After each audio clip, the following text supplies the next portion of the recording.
The All-Weather Retirement Portfolio, Backtesting and Time-Proven Strategies by Thomas Legrand, Ph.D. Read for you by Adam Naranjo. Copyright 2019 by Stanford Publishing. Online at stanfordpub.com. Forward. Ray Dalio's all-weather portfolio is supposed to be able to weather any economic season. Investors who want at least part of their asset management program to be an efficient, strategic exposure to global markets that requires minimal forecasting or tactical asset allocation ability face a knotty problem. Finding two types of risk that respond differently to two fundamental economic environments, growth and recession, is the easy part. Fixed income assets like bonds will do well when things slow down. Growth assets like equities will do well when they heat up again. Achieving a balanced portfolio should be as simple as holding both and rebalancing regularly. But achieving this balance isn't easy, of course, because bonds and equities exhibit different risk-to-return characteristics. Split your portfolio 50-50, and while 50% of your asset allocation is in equities, those equities account for about 70% of your allocation to risk, because they are twice as volatile as bonds. 50-50 is really 70-30. Try to achieve a 50-50 risk allocation and you end up with something more like a 35-65 portfolio, which is great, except your gains will be paltry because bonds earn about half the long-term return as equities. For some time, two basic solutions to this problem have been proposed. The most widely implemented has simply extended the modern portfolio theory principle that underpins the initial equity-bond split. Combining two assets with low correlation with one another can reduce risk more than it reduces return into the equity side of the portfolio. By combining diversified growth assets, the theory suggests that an investor can maintain the return of a growth portfolio while bringing its risk closer to that of a bond portfolio. Reality, particularly the kind of reality we got in 2008, suggests that much of that diversification can evaporate from time to time.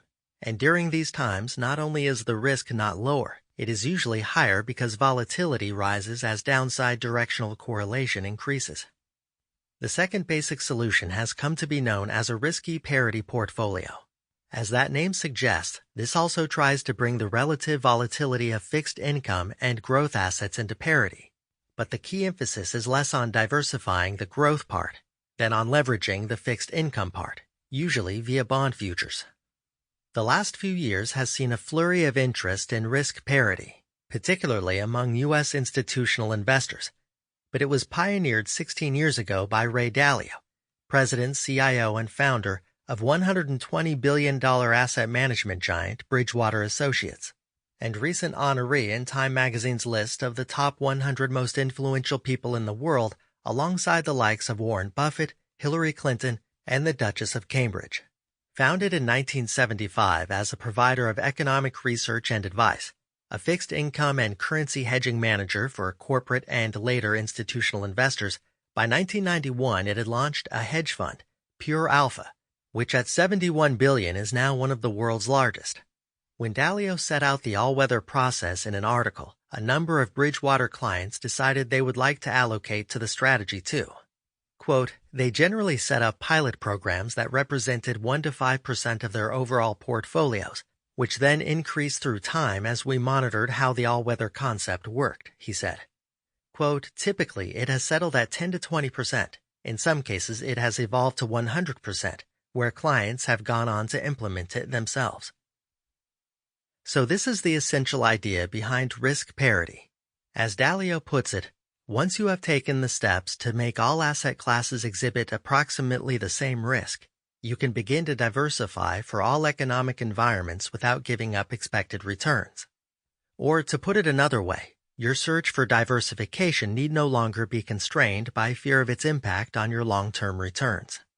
The first thing to observe is that all-weather's approach to diversification differs from classic modern portfolio theory in that it is fundamental and qualitative rather than quantitative.